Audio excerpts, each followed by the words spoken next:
8 اکتوبر کی صبح 8:52 پر آنے والے ہولناک زلزلے نے کشمیر و شمالی علاقہ جات سمیت NWFP، جس میں ضلع مانسہرہ اور ضلع بٹگرام نمایاں حیثیت رکھتے ہیں، ان کے علاوہ وفاقی دارالحکومت اور ملک کے دیگر کئی علاقوں کی چھوٹی بڑی عمارتوں کے ساتھ ساتھ مختلف رہائشی گھروں کو پلک جھپکنے میں زمین بوس کر دیا۔ ایک طرف جہاں خاک اور خون میں بجھی سسکیوں اور چیخو پکار کا ایک سیلاب تھا، تو دوسری جانب ملبے میں دبے بے شمار افراد تھے جو بے تحاشا مدد کے لیے پکار رہے تھے۔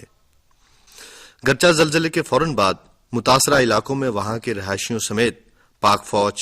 لوکل انتظامیہ اور مختلف غیر سرکاری فلاحی تنظیموں نے امدادی کارروائیوں کا سلسلہ شروع کر دیا تھا،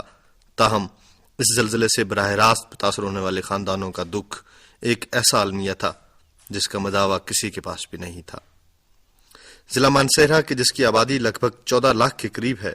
تحصیل مانسہرہ کے ساتھ ساتھ یہ تحصیل بالا کوٹ، تحصیل اوگی اور کالا ڈھاکہ پر مشتمل ہے۔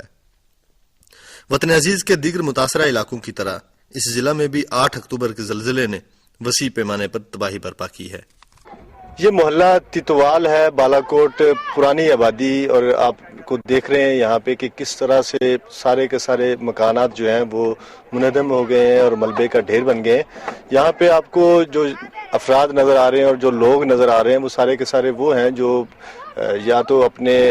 عزیز و اقارب کی ہڈیوں کو تلاش کر رہے ہیں، یا پھر یہاں سے جو ان کا قیمتی سامان جو یہاں پہ رہ گیا ہے وہ اس کو نکال رہے ہیں۔ یہاں پہ یہ جو افراد نظر آ رہے ہیں یہ سارے کے سارے وہ لوگ ہیں جو یہاں پہ کسی بھی طور پہ اس علاقے سے نکلنا نہیں چاہتے اور یہاں اپنی جگہ کو چھوڑنا نہیں چاہ رہے۔ اس کی کئی وجوہات میں سے جو ایک وجہ یہ ہے کہ ان کا بہت سارا سامان یہاں پہ رہ گیا اور ان کی اپنی یادیں بھی اس علاقے سے وابستہ ہے۔ آپ دیکھ رہے ہیں کہ سارا علاقہ بری طرح سے تباہ ہو چکا ہے۔ ہمارے ساتھ ماسٹر شفقت صاحب ہیں جو کہ ہائی اسکول میں پڑھاتے ہیں، ان کا یہ گھر ہے جس پہ ہم کھڑے ہیں، یہ بھی بری طرح سے تباہ ہو چکا ہے، بلکہ یہ سارے کا سارا منہدم ہو گیا۔ ہم ان سے کوئی بات چیت کرتے ہیں۔ ماسٹر صاحب یہ بتائیے کہ یہ آپ کا گھر تھا؟ جی یہ میرا گھر تھا۔ تو اس گھر میں کوئی نقصان تو نہیں ہوا 8 اکتوبر کے زلزلے کے دوران؟ نہیں، بس وہ میری بیوی اندر تھی گھر میں اور چھوٹی بچی تھی نا، تو سوئے ہوئے تھے نا، تو بچی میری نے کہا کہ مجھے کچھ چیز دینا، اس نے کہا مجھے انڈا ابال کر دینا، تو والدہ اس کے انڈا ابال کر لینے کے لیے باہر آئی کچن میں، تو جھٹکا ہوا تو پھر والدہ نے اپنی بچی کو اٹھایا اور باہر آ گئی نا، پھر کسی چیز بس اس طرح جھٹکے کے ساتھ وہ ادھر باہر آ گئی نا، تو جب نیچے گری تو اوپر ایک دم جو ہے وہ چھت آ کر ان کے اوپر گرا، لیکن یہ اللہ پاک نے محفوظ کر دیا کہ یہ زمین پر لیٹے ہوئے تھے، چھت ان کے اوپر آ کر وہ گرا۔ تو جس وقت زلزلہ ہے آپ کہاں تھے؟ میں ہائی اسکول میں تھا جی۔ تو ادھر کوئی نقصان ہوا؟ جی ہمارا ہائی اسکول بالکل ختم ہو گیا ہے، تو بچے بھی بہت کافی تعداد میں وہ فوت ہو چکے ہیں، شہید ہو چکے ہیں، تو اسکول ہمارا جو ہے بالکل ڈیمیج ہو چکا ہے، ختم ہو چکا ہے۔ تو حکومت نے کوئی آپ کو معاوضہ دیا ہے یہ جو آپ کا گھر ہوا ہے تباہ؟ جی یہ حکومت نے ہمیں دیا ہے تقریباً 25,000 روپے کا چیک دیا ہے، تو اس پہ ہم جو ہے انہوں نے لے لیا ہے ہم نے نا جی۔ تو اب کیا کریں گے اس 25,000 کا آپ؟ بس وہ ان کی جو امداد تھی انہوں نے ہم کو دی ہے تو ہم نے لے لیے، تو کام ہم اپنے جاری رکھے ہوئے، مکان ہمارا ٹوٹ گیا ہے، بالکل ختم ہو چکا ہے، اس کو ہم نئے سرے سے انشاءاللہ ٹھیک کریں گے۔ اب اس کو توڑا رہے ہیں، سریا نکال رہے ہیں، بس یہ مزدور لگائے ہوئے ہیں، سامان نیچے سے بالکل ختم ہو چکا ہے، سامان ہمارا تمام چیزیں جو ہے وہ برتن شرتن سب کچھ جو ہے وہ الیکٹرانک کا سامان تھا بالکل ختم ہو چکا ہے، یہ صوفے ہمارے ہیپر کے سامنے پڑے ہوئے تھے۔